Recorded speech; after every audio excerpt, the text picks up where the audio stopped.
আন্তর্জাতিক মাতৃভাষা দিবস সহ সরকারি 2 দিনের ছুটিতে পটুয়াখালীর কুয়াকাটা সমুদ্র সৈকতে ভিড় জমিয়েছে হাজারো পর্যটক। গতকাল বিকেল থেকে আসা পর্যটকদের পদচারণায় এখন মুখর হয়ে উঠেছে দীর্ঘ 18 কিলোমিটার সৈকত। পর্যটকরা সৈকতে নেমে আনন্দ উল্লাসে মেতেছেন। অনেকে আবার প্রিয়জনকে সঙ্গে নিয়ে সৈকতের বেঞ্চিতে বসে উপভোগ করছেন প্রাকৃতিক সৌন্দর্য। মৌসুমের শেষ সময়ে পর্যটকদের এমন ভিড়ে উচ্ছ্বসিত ব্যবসায়ীরা।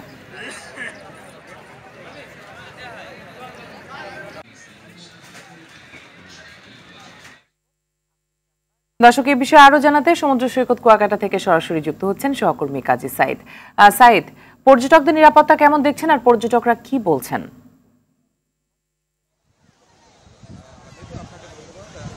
আন্তর্জাতিক মাতৃভাষা দিবস উপলক্ষে এবং এই যে সরকারি 2 দিনের ছুটি, সাপ্তাহিক ছুটিতে কিন্তু কুয়াকাটা সমুদ্র সৈকতে এই পর্যটন মৌসুমের একেবারে শেষ পর্যায়ে কিন্তু ব্যাপক পর্যটকের উপস্থিতি রয়েছে।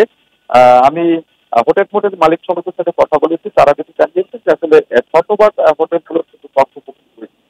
আর নিরাপত্তার যে বিষয়টি বলেছেন, এখানে এই আগত পর্যটকদের নিরাপত্তা দেওয়ার জন্য টুরিস্ট পুলিশের মহিপুর থানা পুলিশ এবং কুয়াকাটা নৌ পুলিশ তারা কিন্তু সার্বক্ষণিক এখানে তৎপর রয়েছেন এবং এই আগত পর্যটকরা যে কুয়াকাটা আশেপাশে যে পর্যটন স্পটগুলো রয়েছে, প্রতিটি স্পটেই কিন্তু তারা আসলে এই পর্যটকের পরিস্থিতি রয়েছে। আপনি দেখতে পাচ্ছেন যে এখন এই দুপুরে অর্থাৎ এখন কিন্তু সমুদ্রের জোয়ার চলছে, আর এই জোয়ারের সময় কিন্তু কয়েক হাজার পর্যটকরা কিন্তু এই ঢেউয়ের উন্মোচনায় মেতে রয়েছে।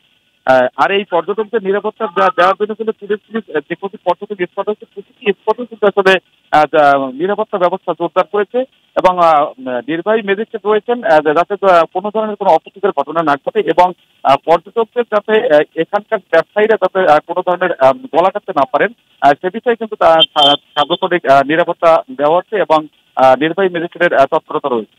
মিথুন, এই ছিল আমার সাথে কুয়াকাটা সমুদ্র সৈকত থেকে সর্বোচ্চ। ধন্যবাদ আপনাকে।